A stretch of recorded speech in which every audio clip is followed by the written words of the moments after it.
Olá, pessoal. Agora a gente vai dar continuidade à crise do sistema colonial, falando dos movimentos emancipacionistas. Gente, o movimento emancipacionista, como o nome sugere, ele quer emancipar. O que significa isso? Ele quer romper os laços com Portugal. Mas esse movimento que quer romper os laços com Portugal, ele também é um movimento localizado. Só que para dar uma amplitude maior, a gente coloca agora caráter regional, mas ele está sempre circunscrito a uma região específica. Eu quero que você entenda, pessoal, o que a gente chama de Brasil como nação, Estado, não existia ainda no século XVIII. Então, o movimento emancipacionista, ao questionar o pacto colonial, ele jamais poderia ter questionado a independência do Brasil, por exemplo. Por quê? Porque não existia Brasil. O que eles vão defender, no caso, por exemplo, da Inconfidência Mineira, da Conjuração Mineira, seria a independência de Minas Gerais.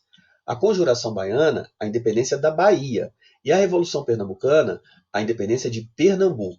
Então, veja só, o movimento emancipacionista, ele tem realmente um caráter regional, ele vai propor a ruptura do pacto colonial, porque ele vai ser influenciado dentro da dinâmica do iluminismo, ele vai ser influenciado dentro da dinâmica do iluminismo, então ele vai ter essa preocupação de romper, mas essa ruptura não significava independência do Brasil, tá bom? São três os movimentos: a Conjuração Mineira, a Conjuração Baiana e a Revolução Pernambucana de 1817. Sendo que a Revolução Pernambucana a gente estuda no contexto da vinda da família real para cá, tá legal? Então vamos lá, pessoal. Conjuração Mineira, 1789. Conjuração Mineira, conhecida como Inconfidência Mineira. Por Inconfidência Mineira foi o nome dado pelos portugueses, porque inconfidência, em negação, confidente é confiança, inconfidência é traição. Então os portugueses chamavam de Inconfidência. Eu sempre sugiro que numa prova discursiva que a gente escreva Conjuração Mineira. Agora, se vier no texto, a licença poética, o autor está dizendo, está se referindo à nomenclatura portuguesa, chamar de confidência não tem problema. Então, como a gente sempre faz, a gente contextualiza. O que estava acontecendo em Minas Gerais nesse contexto, nesse momento? Bom, pessoal, Vila Rica era o centro da produção mineradora, mas essa produção já estava entrando em crise. O auge da produção mineradora, pessoal, foi em 1750.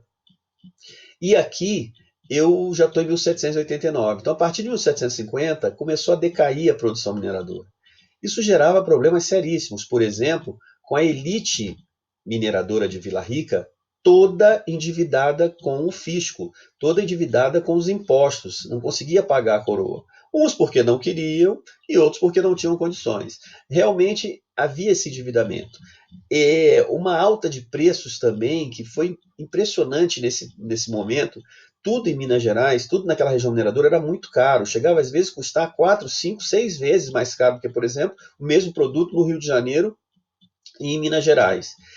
E mais, o Marquês de Pombal, ele tinha criado a derrama, que era uma forma da coroa cobrar os impostos utilizando a força. E havia, pessoal, difundida a ideia na região que estaria para acontecer uma derrama. Isso em função do novo governador da região, o Visconde Barbacena. Ele chega na região para substituir o famoso fanfarrão Minésio. Então se esperava uma derrama. Além desse contexto, de eu ter essa queda da produção da aurífera, de eu ter o endividamento das elites com o fisco, com os impostos, uma alta de preços descontrolada, a ameaça da derrama, eu ainda tive a Dona Maria, futura Maria Louca, decretando o famoso alvará de proibição industrial. Abria exceção somente para tecido grosso, para fazer roupa de escravo. Na prática, a partir daquele momento, todos os produtos manufaturados, com exceção de tecido grosso, deveriam ser comprados de Portugal. E, pessoal, isso indignou mais ainda, porque a região mineradora era uma região que você tinha várias metalúrgicas. E você tem o iluminismo. A independência dos Estados Unidos, como eu já comentei com vocês, ela brotou aqui no continente a ideia de possibilidade de liberdade. Poxa, 13 colônias que não tinham contato uma com as outras, essas 13 colônias eram totalmente dependentes uma das outras. Quando eu falo contato, eu falo de unidade política. Elas eram totalmente dependentes, só se juntaram no processo de independência. Elas conseguiram derrotar a maior potência econômica da época, que era a Inglaterra. Então aqui o pensamento era simples. Por que a gente não consegue se livrar de Portugal, que já era um país em plena decadência? Então esses elementos contextualizam a Conjuração Mineira. Ela é influenciada pela independência dos Estados Unidos. Cuidado, ela não é influenciada pela Revolução Francesa, que a Revolução Francesa ocorre depois. O iluminismo da independência dos Estados Unidos é o iluminismo que chega aqui mais forte, que é o iluminismo de John Locke. Não podemos confundir isso. A independência dos Estados Unidos ela influencia na Conjuração Mineira. A Revolução Francesa vai influenciar na Conjuração Baiana. E esse movimento mineiro, por ter esse iluminismo de John Locke, ele foi um movimento, ele foi um movimento que estava diretamente ligado às elites. A Conjuração Mineira, pessoal, não tem povo, não tem participação popular no projeto para se preparar o processo da conjuração. Você não tem povo, é um movimento que vem de cima. No fundo, a elite, o que ela queria era resolver essa questão dos impostos. Então é um projeto elitista, um projeto que não tem a participação popular, mas um projeto que haveria até alguma chance de dar certo. Mas vamos lá. Qual era a base do pensamento dos caras? Independência de Minas Gerais, atenção pessoal, não é independência do Brasil, principalmente quem for fazer prova discursiva, proclamação de uma república. Olha o terceiro ponto, que é bastante interessante, perdão das dívidas com o fisco. Os caras fizeram um movimento para eles se perdoarem mesmo. Iam colocar a capital em São João del Rei, que era uma área de economia que estava ficando mais dinâmica que Vila Rica, mas como as elites moravam em Vila Rica, a universidade seria em Vila Rica. Então eles iam manter a universidade em Vila Rica, interessante isso. Tinha um projeto industrial, até pela própria característica da região, e se baseariam na não intervenção do Estado na economia. Essas propostas básicas, elas têm uma questão que é central. A Conjuração Mineira não iria abolir a escravidão. Atenção, pessoal, a Conjuração Mineira não iria abolir a escravidão. A ideia era que os escravos que participassem da conspiração no dia que eclodisse, os escravos que apoiassem, esses escravos seriam então libertos. Mas a escravidão seria mantida. E a explicação é muito simples. José Álvares Maciel, um dos conjurados, gostava de perguntar: se acabar com a escravidão, quem é que vai trabalhar? Você não pode esquecer que você está no século XVIII. A sociedade do século XVIII é uma sociedade aqui que valoriza o ócio. É uma sociedade que valoriza o ócio. Ter escravos não era só uma questão econômica, era uma questão de status. Então, seriam libertos somente aqueles que aderissem ao movimento no dia da eclosão. Tá legal? Então, ela não tinha projeto de acabar com a escravidão. É bem verdade que o Tiradentes era um dos defensores de acabar, mas a maioria optou por não. Tá legal? Então, como é que se daria esse processo? O processo, pessoal, se daria no dia da derrama. O problema é que ninguém sabia quando ia ter a derrama. Então, pessoal, eles fizeram uma rede de informações, inclusive utilizando o código. Hoje é o dia do nascimento, hoje é o dia do batizado, dia do nascimento não, hoje é o dia do batizado. Fizeram esse código para quando as tropas dos dragões viessem chegando à Vila Rica, eles começassem a bater nas portas e avisando: hoje é o dia do batizado, hoje é o dia do batizado. Olha, pessoal, não seria muito difícil esse movimento ter dado certo. Até porque o Regimento dos Dragões de Vila Rica, ele era comandado pelo Coronel Paula Freire, que era um conjurado. O problema seria você manter, mas no dia ali haveria possibilidade, com a adesão popular, com a ameaça da derrama, haveria possibilidade de vitória no dia. Depois manter seria outra história. Mas a verdade, pessoal, é que vazou na cidade que ocorreria essa rebelião.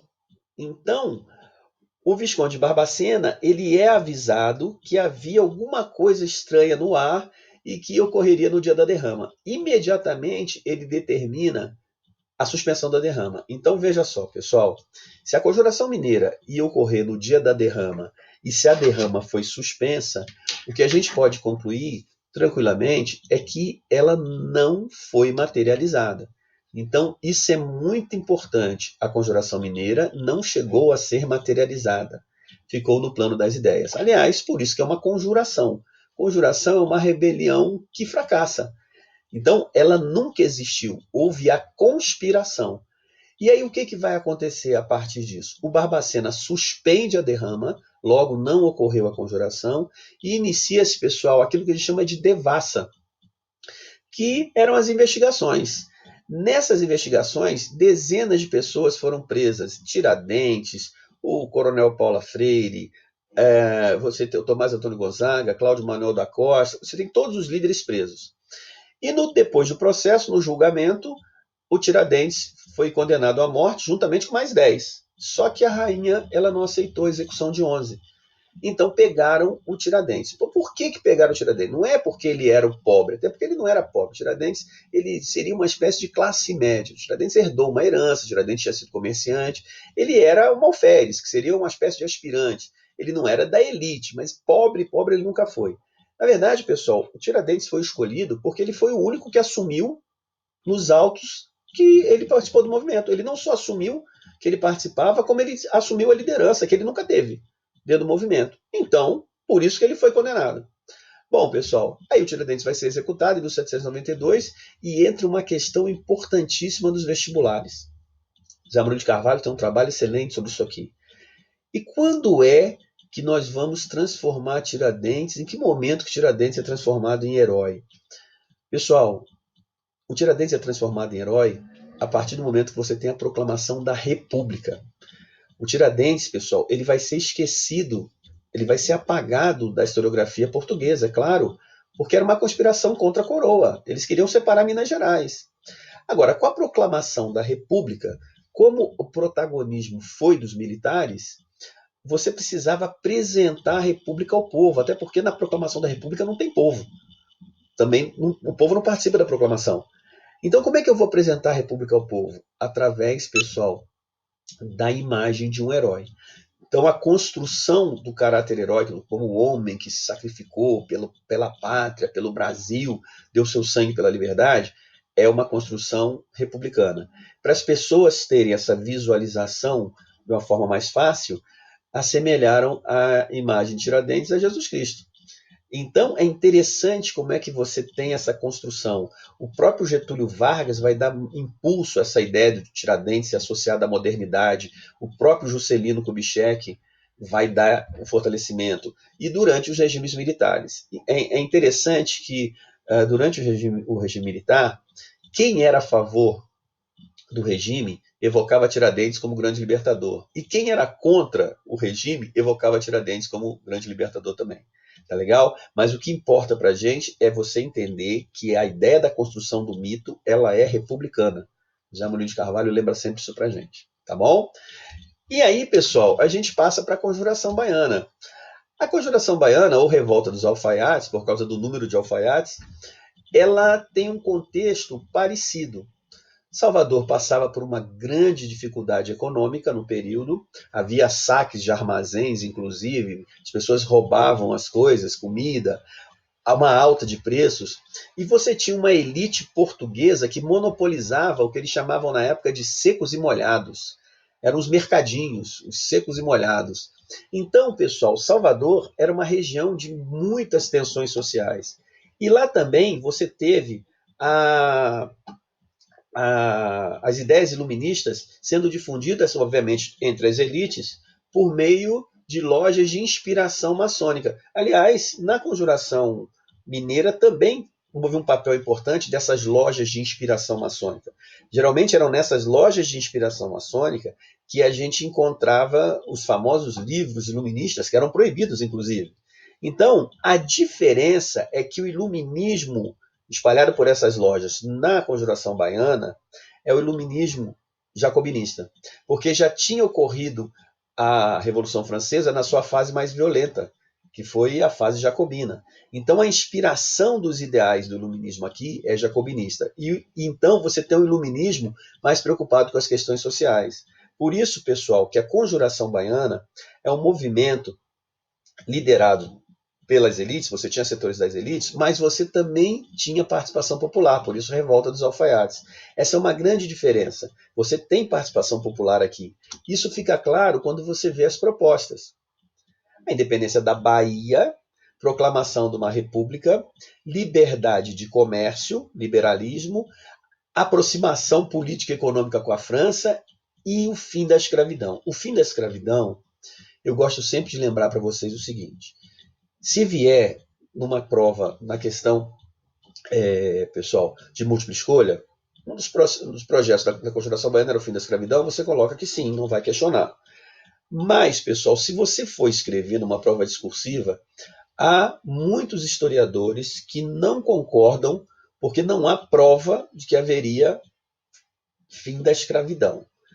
É bem provável que ocorresse o mesmo previsto na Conjuração Mineira, liberdade aos escravos que participassem do movimento. Mas como esse grupo de historiadores ainda não é majoritário, então, se botar lá fim da escravidão, você bota que sim, tá? Comparando uma com a outra, a mineira com a baiana. Mas se você for escrever, você coloca isso, que não são todos os historiadores que concordam que a Conjuração Baiana tinha um projeto para acabar com a escravidão. Realmente tinham a ideia de abolição dos privilégios sociais e igualdade de raça e cor. Lembra sempre, quando você fala de igualdade de raça e cor, é uma igualdade de oportunidade iluminista. Não é que todo mundo vai ser igual, não existe isso. É que você não poderia impedir ninguém por sua raça e cor chegar. Tá legal? Então, pessoal, é diferente. Realmente você tem um viés aqui um pouquinho mais social. Logo, pessoal, esse processo na Bahia não vai ocorrer, e aí é interessante porque ele não ocorre e muito pelo impacto que chegou aqui da independência do Haiti, porque o Haiti foi o único país aqui do continente onde o povo assumiu o poder no processo de independência. E o povo no Haiti, majoritariamente, eram os escravos. E houve uma caça a latifundiários franceses brancos lá. Então, a partir das notícias que chegaram, que no Haiti os negros tinham matado os brancos, houve essa generalização das ideias, aqueles setores da elite, Cipriano Barata, por exemplo, alguns membros da elite, eles se retiraram desse movimento. Então, esse movimento ficou fragilizado. Então, misteriosamente, logo depois que os setores das elites saíram fora, surgiram as delações, deduraram os líderes populares e esses líderes, inclusive, foram enforcados e deixados os corpos em praça pública, pessoal, para todo mundo ver. Claro que a violência na repressão da baiana ela é muito maior do que na mineira, porque a mineira é um movimento da elite. E aqui é um movimento mais popular. Tá legal? Então a conjuração baiana também não ocorre, ela também não vai acontecer. E o que a gente tem que ficar de olho é que a conjuração mineira e a baiana, se forem comparadas, a mineira ela é prioritariamente um processo político. A elite mineradora quer romper com os laços de Portugal, pessoal, pensando no seu próprio bem. A elite mineradora ela não tem um projeto social, por exemplo. Já na baiana, mesmo com os questionamentos, você tinha uma questão social, de oportunidade de empregos, igualdade de raça e cor e o fim da escravidão. Tá legal? Então, você vai pegar a sua apostila agora, vai dar uma lida, vai fazer os exercícios e a gente se vê na próxima aula, ok? Até mais, pessoal.